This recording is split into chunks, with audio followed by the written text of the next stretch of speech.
Dahil sa post sa Instagram, namatay ang isang Miss Ecuador.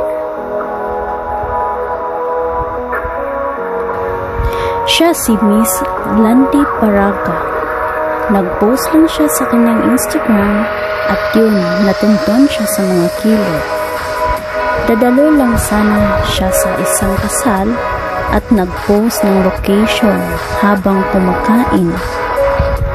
At maya-maya pa, dumating ang mga kilo at binaril siya.